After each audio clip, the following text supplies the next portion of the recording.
Alright, so in the beginning of this video, what I'm going to do is I'm going to start heating up the top of the milk carton. Heating up the top of the milk carton, I want to work my way down. So I'm heating up the top of the milk carton so that I can form the milk carton to the top of the skull.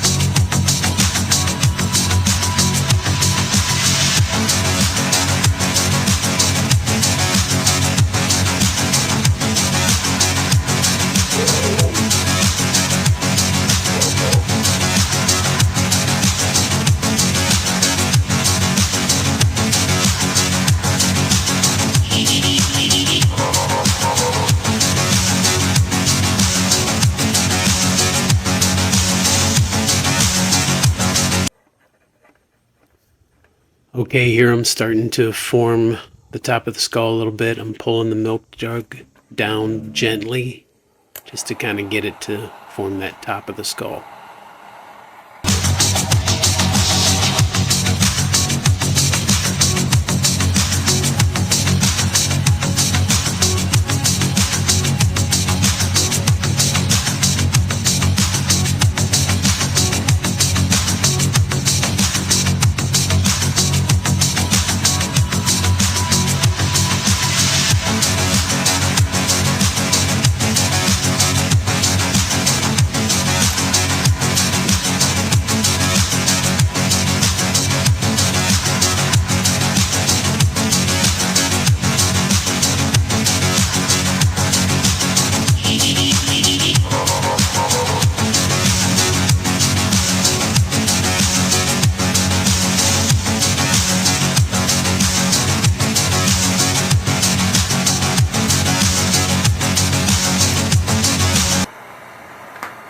Okay, now that I've got the top formed, now I'm just going to move down from the top down. Like I said, I'm going to hit the sides and work my way down.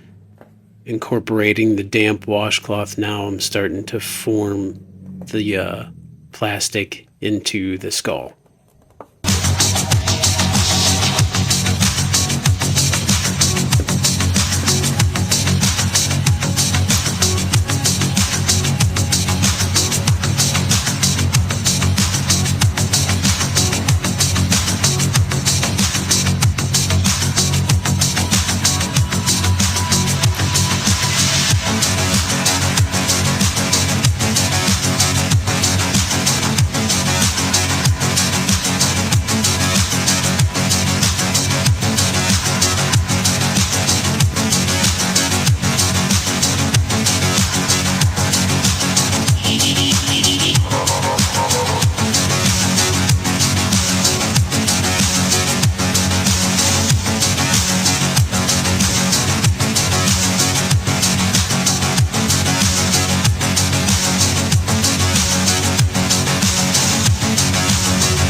Okay, now we're starting to get into the front of the face, and what's real important here is that when you go to dab in the damp washcloth into the eye sockets, you want to be gentle pressing in. You don't want to push too hard or you'll puncture a hole into the plastic.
So, yep, just finishing up here. This actually, I think, has been the best skull that I've done to date. I've had some that I've done where holes have punched out in the eyes, but this one actually came out pretty good. Basically, it's a resin skull. The bottom of it broke off, so it's hollowed out, and I have it sitting on top of a 3-inch diameter piece of PVC. And that's pretty much all I use. But yeah, this came out really, really good. So as you see now, I'm just, heating up the last little bit of plastic, forming it, cleaning it up a little bit. And then after I'm done, I'll just take a pair of scissors, or you can use an X-Acto knife after it cools for a little bit, and just make a slit down the back, from the center of the back down, make a little Y incision cut or whatever. Once it cools, you can peel it off, and that's it. You're good to go. Thank you for watching.